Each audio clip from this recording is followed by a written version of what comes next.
दोस्तों स्वागत है मेरे एक नए वीडियो पे। तो दोस्तों कल एक वैकेंसी सर्कुलेट हो रहा था जो एम्प्लॉयमेंट न्यूज़ में आया था, जिसकी हम एएलपी बोल सकते हैं, जिसकी बहाली था 5,696। क्या ये ऑफिशियल नोटिस में इतना आया है या इससे बढ़ के आया है, हम आपको A to Z बताने वाले हैं। तो अगर आप चैनल पे नए हैं तो चैनल को सब्सक्राइब कर लीजिए, और हम आपको इसके अंदर बताने वाले हैं जो क्या क्या योग्यता लगता है और क्या क्या आपके पास डिग्री होना चाहिए और कितना फ़ी लगने वाला है, आप कितने आरआरबी में भर सकते हैं, एक से अधिक आरआरबी में भर सकते हैं या नहीं भर सकते हैं, तो A to Z बताने वाले हैं। तो अभी ये वैकेंसी आया है और आपको ये फॉर्म फिलअप होने का डेट भी बताएंगे। और सबसे बड़ी बात है जो इसमें एक करेक्शन विंडो भी दिया गया है, तो आप इसको करेक्शन भी कर सकते हैं। तो अगर आपकी फॉर्म एरर हो जाता है, कुछ गलत हो जाता है, तो करेक्शन कर सकते हैं। तो दोस्तों ये वीडियो थोड़ा लंबा होने वाला है क्योंकि इसमें हम A to Z बताएंगे, सिलेबस बताएंगे, इसमें हम आपको ये भी बताएंगे जो सीट कितना है और किस आरआरबी में कितना सीट है। तो दोस्तों चैनल पे नए हैं तो चैनल को सब्सक्राइब कर लीजिए और थोड़ा पेशेंस रख के इस वीडियो को देखिएगा, क्योंकि ये वीडियो 15 से 17 मिनट का होने वाला है। तो चलिए हम वीडियो को स्टार्ट करते हैं। अगर नए हैं तो चैनल को सब्सक्राइब कर लीजिए। तो चलिए हम यहाँ पे आप देख सकते हैं जो लिखा गया है, गवर्नमेंट ऑफ इंडिया, ये भारत सरकार का बहाली है, और मिनिस्ट्री ऑफ रेलवे, इसको रेलवे मंत्रालय द्वारा इसको नोटिफिकेशन को आउट किया गया है। और फिर यहाँ पे देखिए रेलवे रिक्वायरमेंट बोर्ड, एक होता है रेलवे रिक्वायरमेंट सेल जिसको हम आरआरसी बोलते हैं, ये आरआरबी है, रेलवे रिक्वायरमेंट बोर्ड।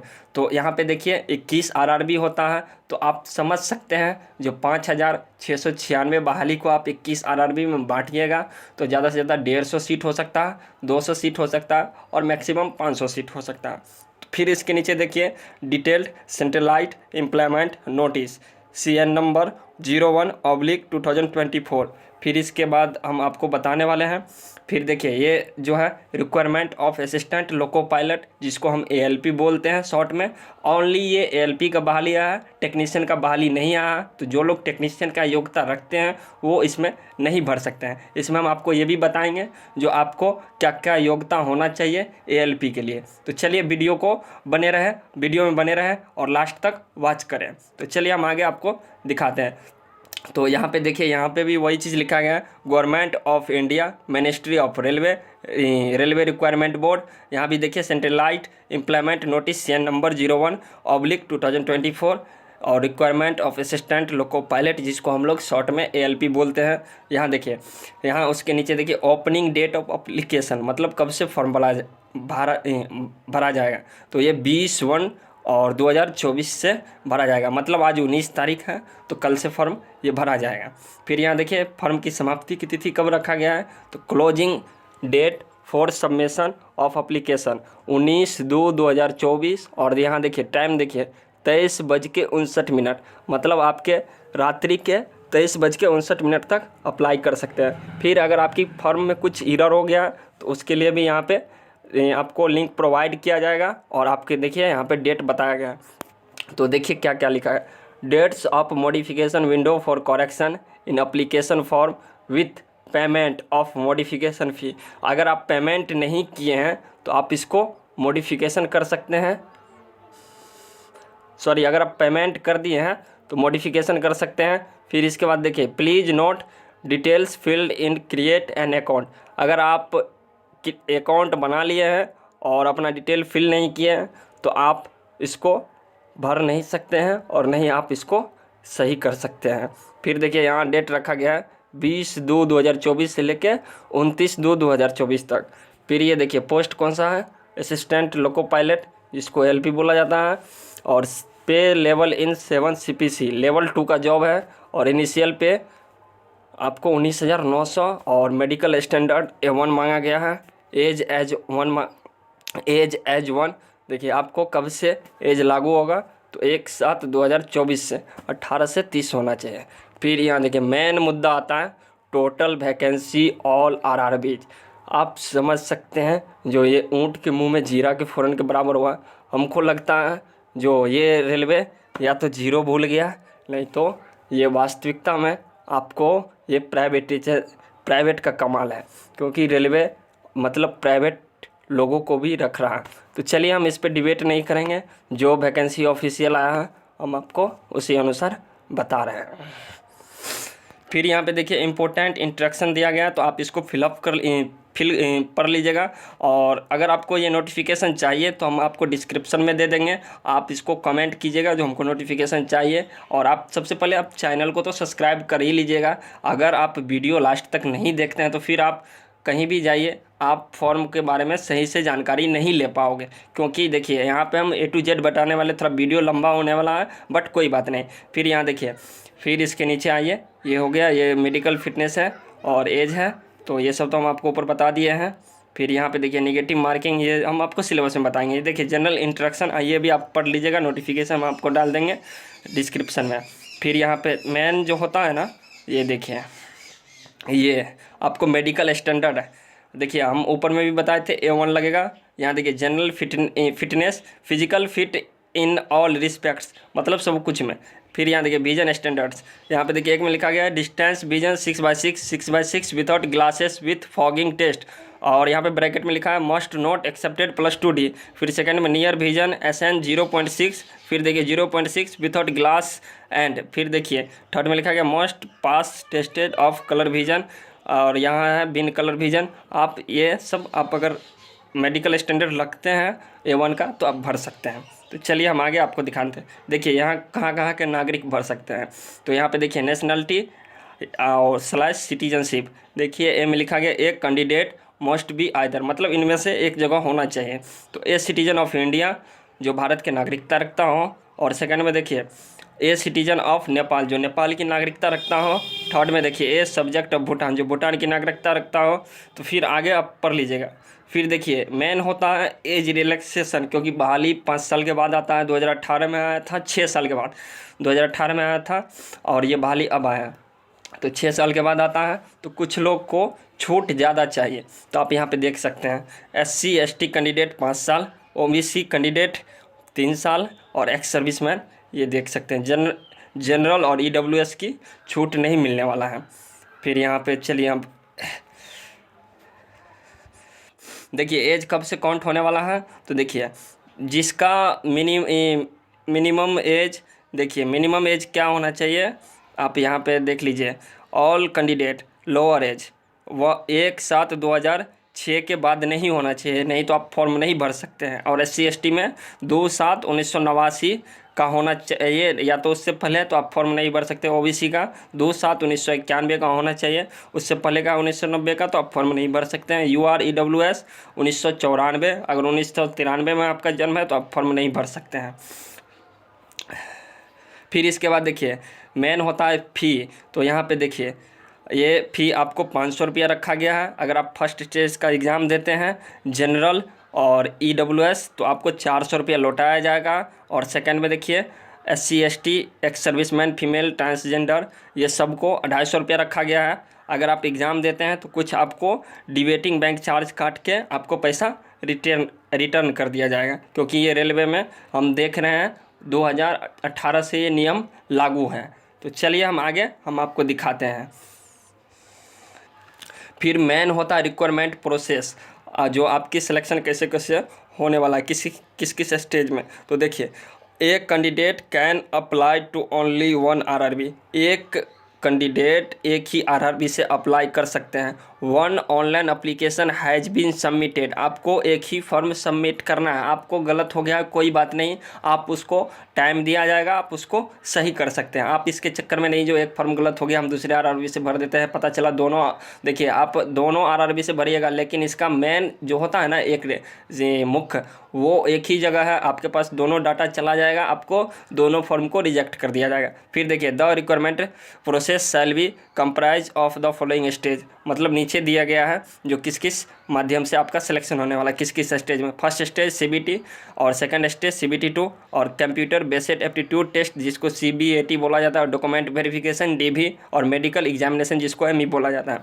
तो देखिए फर्स्ट स्टेज एग्जामिनेशन में आपको क्या क्या होना चाहिए। तो देखिए CBT1 will only be screening exam for short listing eligible candidate, मतलब जो CBT 1 होगा वो ओनली वन स्क्रीनिंग नेचर, मतलब वो छांटने के लिए किया जाएगा, और बाकी जो है वो आपका मेरिट CBT 2 से बनेगा, और इसमें भी आपको नॉर्मलाइजेशन होगा। यहाँ पे देखिए लिख दिया गया है, candidate for CBT 2 based on their normalise mark and merit, मतलब आपको CBT 2 में नॉर्मलाइज मार्क एंड मेरिट के अनुसार आपको एडमिट कार्ड भेजा जाएगा या आपको रिजल्ट जारी किया जाएगा। The mark of CBT 1 shall not be counted well preparing for the final panel.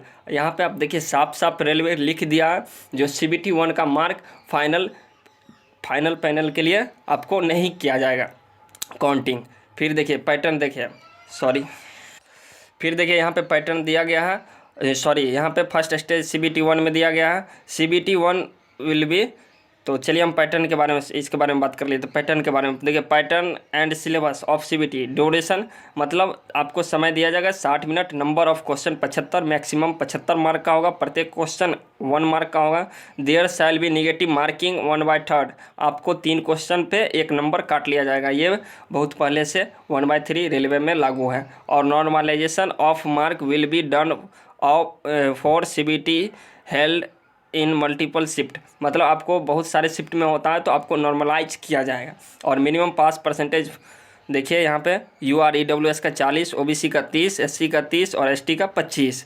फिर देखिए ये सिलेबस है, सिलेबस के अंदर देखिए मैथ है, मैथ के अंदर number system, board mass, decimal, fraction, LCM, SCF, ratio and proportion, percentage, mensuration, time and work, time and distance, simple and interest, मतलब देखिए यहाँ पे पैपेसिटेशन और कैलेंडर कैलकुलेशन एज कैलकुलेशन, यहाँ पे बहुत सारा है। फिर देखिए सेकंड में mental ability, analogy, alphabetical and number series, coding decoding, mathematical operation, relationship, syllogism, jumbling, Venn diagram, data interpretation and sufficiency, ये सब है। फिर यहाँ पे देखिए थर्ड में है general science, the syllabus under this shell cover physics, chemistry and life science of 10th standard level, आपको 10वीं लेवल का साइंस पूछा जाएगा, चाहे वो फिजिक्स केमिस्ट्री हो या लाइफ साइंस हो। फिर यहाँ देखिए general awareness, current affairs, science and technology, sports, culture, personalities और इकोनॉमिक्स और पॉलिटिक्स, आपको ये सब पूछा जाएगा जनरल अवेयरनेस में।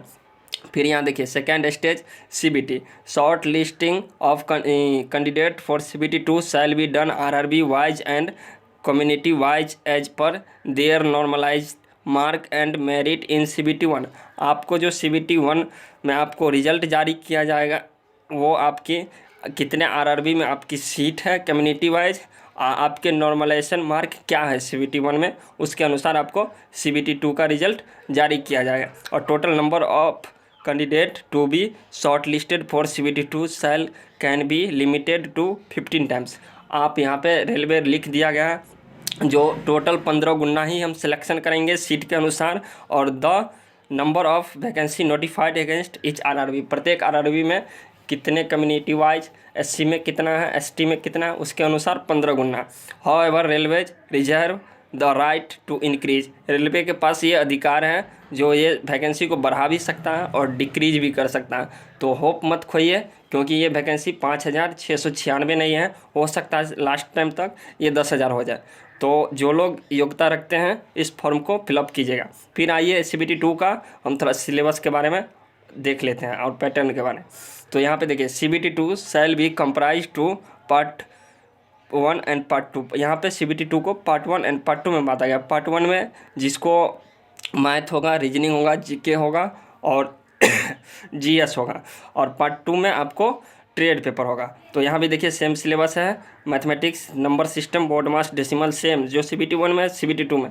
जनरल इंटेलिजेंस एंड रीजनिंग, वहाँ पे देखिए वहाँ पे मेंटल एबिलिटी लिखा गया था, सेम चीज़ है, रीजनिंग होगा, और यहाँ भी रीजनिंग लिख दिया गया। तो यहाँ भी वही है, analogical, alphabetical series, number series, यहाँ पे वही चीज़ है, पढ़ लीजिएगा, नोटिफिकेशन हम डाल देंगे। और यहाँ पे एक चीज़ ऐड हो जाता है, बेसिक साइंस एंड इंजीनियरिंग। तो यहाँ पे देखिए ये चीज़ आपको CBT 2 में पार्ट 1 में ऐड होगा। तो आप यहाँ पे देखिए, यहाँ पे जो आपका सिलेबस होने वाला है, ड्राइंग, प्रोजेक्टिंग व्यूज, ड्राइंग,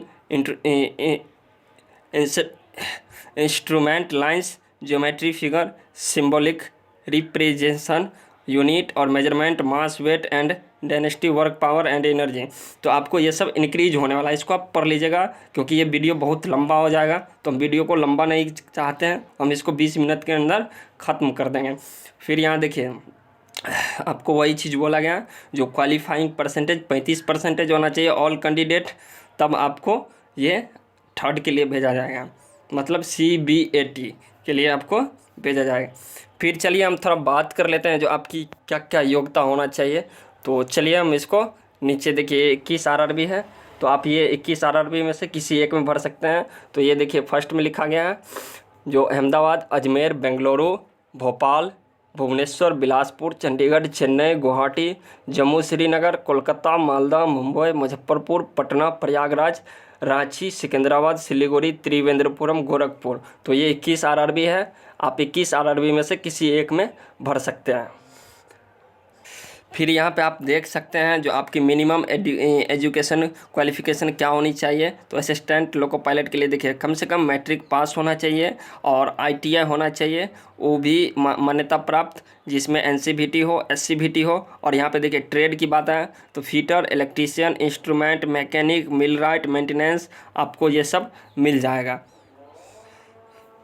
देखिए ये सब आपको मैकेनिक आपको ये सब मिल जाएगा। देखिए यहाँ पे इसके बाद देखिए अगर आपके पास वो नहीं है 10th प्लस ITI नहीं है तो मैट्रिकुलेशन तो होना ही चाहिए, और SSLC plus course completed act apprenticeship, जो अप्रेंटिसशिप किए हैं 10th पास होने के बाद वो भी भर सकते हैं।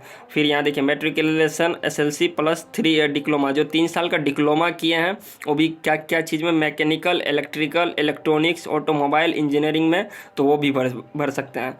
फिर यहाँ पे देखिए अगर वो भी नहीं है तो combination of various stream of these engineering discipline as a recognition institute of ILO of ITI। तो आप इसको देख लीजिएगा। तो चलिए तो देखिए सबसे मेन आया जो 5696 बहाली है, तो किस जोन में कितना सीट है। तो यहाँ पे देखिए central CN 01 2024 RRB and zone wise vacancy details of ALP, यहाँ पे लिख दिया गया है जो जोन वाइज वैकेंसी आपको बांट दिया गया है। तो यहाँ देखिए फर्स्ट में अहमदाबाद, जिसको वेस्टर्न रेलवे बोला जाता है, और ये टोटल सीट 238 है। और यहाँ पे देखिए UR का 95, SC का 37, ST का 17, OBC का 65, EWS का 24 और एक्स सर्विसमैन का 24। फिर अजमेर देखिए NWR नॉर्थ वेस्टर्न रेलवे, देखिए टोटल सीट 228 है, और यहाँ पे UR का 86, SC का 32, ST का 13, OBC का 72, EWS का 25 और एक्स सर्विसमैन का 22। फिर देखिए थर्ड में Bangalore SWR south western railway, total seat 473 है, UR का 186, SC का 72, ST का 35, OBC का 127, EWS का 53 और एक्स सर्विसमैन का 47। फिर देखिए नीचे Bhopal WCR western central railway, total seat 219 है, UR का 145, SC का 25, ST का 19, OBC का 21 और EWS का 9 और एक्स सर्विसमैन का 22। फिर यहाँ पे देखिए भोपाल जोन में दो भाग में बांट दिया गया। WR वेस्टर्न रेलवे, यहाँ भी सीट देखिए 65 है, UR का 35, SC का 5, ST का 0, OBC का 18 और EWS का 7 और एक्स सर्विसमैन का 7। फिर देखिए भुवनेश्वर, तो इसको ईस्ट कोस्ट रेलवे में बांटा गया है, और देखिए टोटल सीट कितना है 280। देखिए तो जनरल का कितना हो गया, जनरल का 104, SC का 42, ST का आपको कितना हो गया 51 और OBC का 65 और EWS का आपको 18 और एक्स सर्विसमैन का 28। फिर बिलासपुर में देखिए सेंट्रल रेलवे जो 124 सीट है, तो आप इसी अनुसार देख लीजिएगा, ये 21 RRB का दिया गया है। यहाँ देखिए चंडीगढ़, चेन्नई, गोरखपुर, गुवाहाटी, जम्मू श्रीनगर, कोलकाता, मालदा, मुंबई, मुजफ्फरपुर, पटना, प्रयागराज, रांची, सिकंदराबाद, सिलीगुड़ी, त्रिवेंद्रपुरम। तो आप इसको कंप्लीट वॉच कर लीजिएगा, इसको रीड कर लीजिएगा और तब वैकेंसी भरने जाइएगा। अगर आप इसको नोटिफिकेशन को रीड नहीं करते हैं तो कहीं ना कहीं आप मिस कर जाइएगा जो इसमें हम बता रहे हैं। तो चलिए हम आगे आपको, फिर इसके बाद ये देखिए SC ST फॉर्मेट है, तो ये बाद में लगने वाला चीज़ है। फिर देखिए OBC फॉर्मेट है, ये भी बाद में लगने वाला चीज़ है, self declaration by OBC NCL candidate के लिए। फिर यहाँ देखिए income and assisted certificate to be proceeded by economical weaker selection EWS के लिए। तो दोस्तों ये अगर आपको नोटिफिकेशन चाहिए तो हम आपको पिन कर देंगे डिस्क्रिप्शन में, और चैनल को सब्सक्राइब कर लीजिए। ये तो रेलवे का बहाली अभी आया ही है, ये फॉर्म भरा ही जा रहा है, फिर इसके बाद देखिए क्या धमाल मचने वाला है। तो चैनल को सब्सक्राइब करके रखिए और मिलते हैं अगले ऐसे इन्फॉर्मेटिव वीडियो के साथ। तो चैनल को फिर अंतिम बार बोल रहे हैं, चैनल को सब्सक्राइब कर लीजिए। और चलिए तो मिलते हैं कुछ नए वीडियो में। तो थैंक यू फॉर वॉचिंग।